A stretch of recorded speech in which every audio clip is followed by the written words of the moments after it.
Shalom, shalom, Israel. First and foremost, I want to give all honor, glory, and praise unto YAHAWAH, Hashem, YAHAWASHI, Hashem, Rakwak, Quadash. Double honors to the elders and apostles, great millstone. Shalom to mighty Akim, Wathim, who are diligently waiting to be delivered from this final captivity. This is Brother Kawakab coming at you with another lesson. Today's lesson, I'm not going to play the video at the beginning. I'm gonna leave it in the description so you can see it yourself. Shalom's respect, birthday, may look at the other nation, but actually, Yahshua. And basically today, I want to talk about how Esau is actively and consciously trying to destroy our people. Now, I have actually learned a good amount of stuff about the Native American history. And when I say good amount, I mean in relative terms, in terms of like what was revealed more recently. I think it was last year, where they said that there was a quote unquote school, all right, which basically it wasn't really a school. It was basically a place where they kidnapped all the so-called Native American kids, all right, and re-educated them to integrate them into their so-called white society, where what they would do is they would teach the kids all about Edomite customs, and then punish the kids, put them through strenuous child labor. All right, I don't know if I can say that, but whatever. Strenuous labor, and basically let them die from a whole bunch of different terrible conditions, all right, while basically abusing them through the thing. And they only just recently, but I think last year, I think, apologized for it and whatnot. When I mean, it's like, what is that, like, they're just apologizing, but there's not any real change happening. It's like, okay, like what the fuck is that supposed to mean? Like, what do you basically. So as a result of that, and I heard that, I learned about that, and as a result of that, that was something that I was made aware of, which led to me basically having a better understanding in terms of how the curses have affected our people, and how it is universal. How it is universally, we're basically our people going through a lot of different stuff, and we are all suffering. So as a result of that, the next thing I wanted to get into, it was this, which was let me show you over here, if I can find the exact thing over here, where you see there was these neo-Nazis, I'm pretty sure I can say that, neo-Nazis that were marching and whatnot, and the police were basically, and that's another thing, I knew this a long time ago, but it's like people are like surprised Pikachu face, where it's like, what? I didn't know that. Who could have thought?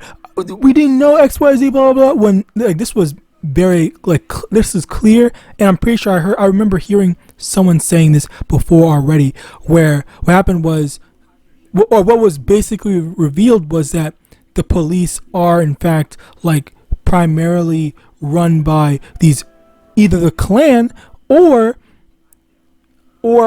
extremely racist Edomites that just want to kill so-called black people and Israelites in general. All right, so this is basically just showing us proof of that. All right, again, as I said before, I'm gonna link both this video and the other one in the description so that you can go check it out yourself. But you see how these dudes are over here watching, are over here, coordinating and stuff like that. Slakia coordinating and all this stuff, talking, and like, it's fine, everything's good, you guys are good, we're gonna look out for you. And you got these red devils freaking covering their faces and stuff like that, because they know that. And that's actually pretty funny in my opinion. But of course, none of that matters because these devils might be trying to cover their faces to protect themselves from getting found out and whatnot. But that doesn't mean anything, because at the end of the day, the Lord is just going to handle you. Which actually reminds me, fuck, I'm not gonna do that yet. Not yet. Another time. Actually, save that. I'll save that video for another lesson. But yeah, that's basically the thing. So let's actually get into these precepts. Hosea chapter 4 verse 6.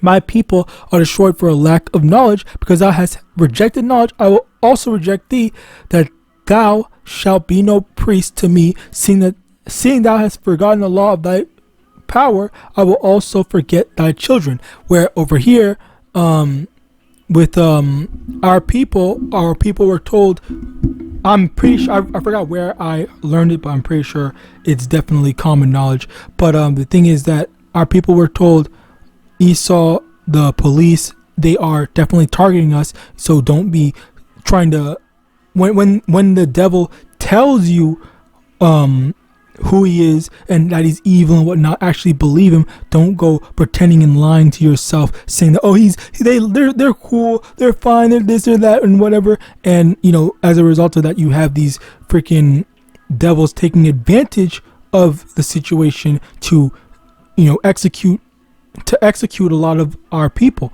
as a result of it. So this is something to make note of, something to remember, something to understand, that this is what is happening. All right. So our people, because our people, it's not even necessarily of ignorance, it's willful ignorance, where our people are told these devils are in control of the police. So as a result of that, you have to be careful, watch out, and all that stuff. But our people ignore it, and they say, oh, it's fine, I'm just gonna act whatever I want, I'll do this and that, oh, I know my rights and whatnot. And then as a result of that, then that's where they end up getting gunned down and such. All right, so something to take note of and something to remember.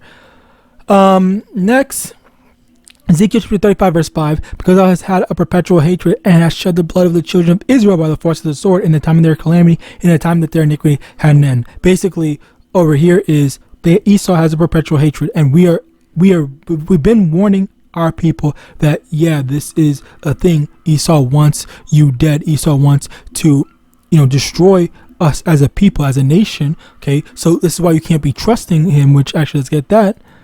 Let's get that here in Sirach chapter 12 verse 10. Never trust thine enemy, for like as iron rusteth, so is his wickedness. We're constantly warning you that this is what is happening, this is what's going on, but yet our people, they don't care. They're still going to trust Esau. They're still going to say, oh yeah, I have those white friends and all that stuff like that, oh X, Y, and Z, blah, blah. Well, then soon, just watch as you get backstabbed by them, especially during the up and coming sedition. Okay, next, Psalm chapter 73 verse 3. For I was envious at the foolish when I saw the prosperity of the wicked, for there are no bands in their death, but their strength is firm. They are not in trouble as other men, neither are they plagued like other men. Therefore pride compasseth them about as a chain, violence covereth them as a garment. Okay, so that's basically the thing where they are prospering even though they're the wicked, but this is a temporary prosperity. Okay, next, they're not in trouble as other men. Basically, anytime Esau does something and gets in trouble and gets arrested or whatever, or sometimes he might not even get arrested for it. He might just get away. He might get away with it. Okay. And then next, what is it? It was pride compasses them as a chain, bonds covering them as a garment. Basically, as a whole, as a nation, as a kingdom, Esau basically does all these immoral, terrible things, and he can get away with it because guess what? Oh, his race, his nation has all the military power and all the military might, so no one can actually challenge him and say, hey, you're being unfair, this and the third. And then he's gonna say, okay, well, what are you gonna do about it? Because we have our military force, and if you attempt to do anything, then we're just gonna use our military might on you to kill you as a whole, and all the people that are backing you. All right, that's basically how Esau handles stuff, unfair and unjust. Psalm 64 and 5, they encourage themselves in an evil manner. They commune of laying snares privily. They say, who shall see them? And that's been the thing. That's another thing to kind of make note of. Where is it? It was I don't think it was this. I think it was this. No, is it this? No, it's this. Slocky, bear with me one moment. Discussion of hate crime laws. I remember that bill, NAACP President Okay, here. We also reached out to Governor Sarah Huckabee. The Blood Tribe, who demonstrated on Saturday, did not have that Nazis are coming. Hollowell says Arkansas. I forgot. Where's the damn video? Oh, here it is. Here it is. Okay. So basically what happened here is that when it comes to the education system, they watch the school. They tear down schools to make our people to make it harder for our people to access education, and then as a result of that, after that, they build more prisons to house more of our people once again, because they're trying to guide us, lead us towards more of more towards I'm drawing a blank, more towards our destruction once again, because this is how they show their hatred towards us. All right, so yeah, these are the traps that they're pushing out, but we're able to see this. We're informing you and letting you know that they don't care about you, but our people, they don't care. They don't care to listen. Now finally, Sirach 14 verse 7, and if he doeth good, he doeth it unwillingly, and at the last he will declare his end. He will declare his wickedness. Basically, anytime you see Esau doing something good, you should know that, oh well, this is a ploy. This is just a show. In actuality, there's evil behind what he's doing, and he's going to display that. So with that, I pray this lesson was edifying. I want to give all honor, glory, and praise unto YAHAWAH, YAHAWASHI, YAHAWADAH, the elders and apostles, great millstone, about ball and shalom.